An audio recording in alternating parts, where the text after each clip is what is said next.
Good morning. I hope you guys are having a good day where I'm at here in Mississippi. It is raining. It has been pouring all morning. And so it's made for kind of a dreary day. And this is the day that the Lord has made. I will rejoice and be glad in it. You could tell that my voice is a little raspy today. And the reason is because Saturday, my church man, Brother Duffy and Brother Mike Bollinger, took me fishing. And we went out with Mr. Mike Gallo. He is one of the most sought after charter fishermen in Louisiana, at least in the southern part of Louisiana. And we caught a lot of fish. And so, but it was freezing cold. And so with that, my throat, yesterday at church, I struggled. And then today, of course, as you can tell, I have the raspy voice. And for that, I apologize. But I did have a great time out fishing on Saturday. I cannot tell you, we caught a lot of fish. We brought home 30 speckled trout and then many other fish. Some specks we caught, we had to throw back. Some redfish we caught, we had to throw back because they was not the proper size. Today I want to talk about the Constitution for just a moment. I believe this with all my heart, that as a Christian, the most important, you call a document, you call a book, I call it the Bible. The most important book that you can read is the Bible as a Christian.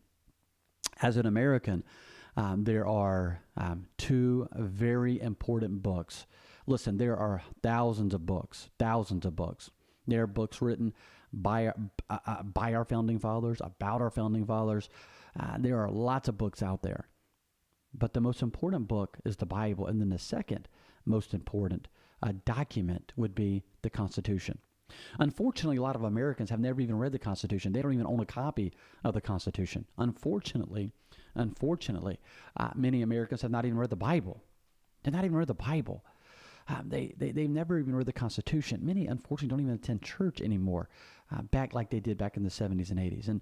And we could sit here and talk about why. Why does it seem that so many people are not attending church anymore? Why is it there's so many Christians that don't even read their Bible? I read a survey where they said that the average Christian prays 5 minutes a week. That's unbelievable. That the average Christian doesn't even pray more than 5 minutes a week. That is sad.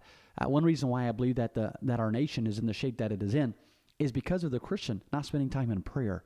We spend so much time attacking other Christians when we ought to be spending time on our knees and praying and asking God, to be with these particular people. But I want to talk about the Constitution. The Constitution is a cornerstone of liberty. I want you to understand something, that it is a cornerstone of liberty and the American experiment. The Constitution is important. Our Constitution is a foundation of freedom. It is a foundation of freedom. I like what James Madison said. James Madison said this. He was called the father of the Constitution. He said, the powers delegated by the proposed Constitution to the federal government are few and defined. Those which are to remain in the state governments are numerous and indefinite. He understood Madison understood the importance of the powers of the federal government and then the powers of the state government. And that Constitution clearly defines those. It is so important that you and I, as Americans, it is so important that we read and we understand the Constitution. It would clear up a lot of confusion whenever it comes to the separation of powers within the federal government, and then also the separation of powers whenever it comes not just within the federal government, but then within the states. There are different laws in different states, which is important. We call them 50 different experiments. What they do in California, we don't necessarily do in Mississippi. And that comes back to those powers to be that are separated. And even in the Constitution, in the federal government, there are different powers to be. There are 3 branches of government. And people need to understand that. It is so very important. I want to stop right here and just say this, as I say on every single show, and I'm gonna continue to say this on every show because I believe it is so important, and that is this right here.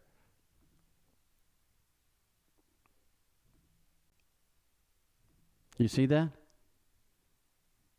I want you to just look at it. I want you to understand something, that your vote counts.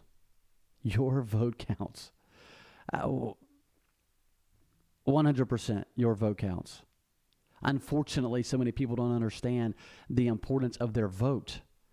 It's so important. It is so important that you and I vote. Now let's get back to the Constitution. I just wanted to show you that. I mentioned that every single show. I talk about that every single show because I get so sick and tired of hearing people saying that our vote doesn't count, it doesn't matter, and we just saw here just last month that our vote does count.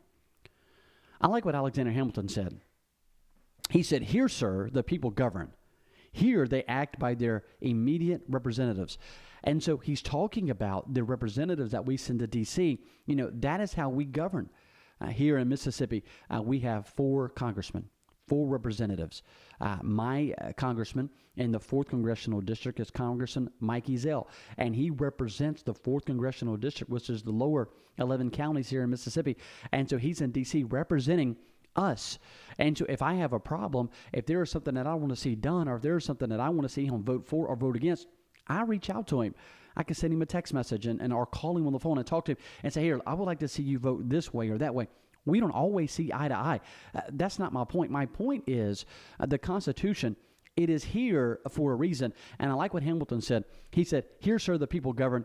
Here they act by their immediate representatives." So the Constitution, it helps us whenever it comes to securing our rights as citizens. It's a guide through challenges. Thomas Jefferson said this. He said, "I am not an advocate for frequent changes in laws and constitutions, but laws and institutions must go hand in hand with the progress of the human mind." And so the Constitution, it guides us through difficult times. If you look at our history here in America, you will see that we've gone through some very difficult times. And there are some, now listen, I am not for erasing history. I am not for just blotting it out and never talking about it or never discussing about it. There are some very dark days in our history. I think some of the darkest days, whenever you look at American history, was the time where there were slaves. And I believe that is some of the darkest times, and we need to learn from that. And I'm so thankful that Abraham Lincoln and the Republican Party was started. And one reason for the Republican Party getting started was to abolish slavery. I don't understand how anyone, could be for slavery. But the Constitution, it guided us through some of the dark times. Now, listen to me very carefully. As citizens of this nation, we had the responsibility to preserve it. Benjamin Franklin, his most famous reply and statement was this about America: "It's a republic if you can keep it." If you can keep it. Listen to me very carefully. There are many that would love to destroy this nation. You got people like George Soros who would love to destroy this nation. You've got people like Hillary Clinton who would love to change the whole dynamic of this nation. You've got people like Nancy Pelosi and Chuck Schumer and many others that will love to change and redefine America and what America stands for and the very biblical principles that this nation was built upon. Let me just ask you a question. When's the last time you read the Constitution? When's the last time you took the document and you read it? It's important that we read it. It is more than a historical document. It is an embodiment of the values that define this nation. And it is important that you and I, we read the Constitution, and it's important that we get to know it. Thank you for watching. Thank you for tuning in to watch this short clip about the Constitution, which I think is very important.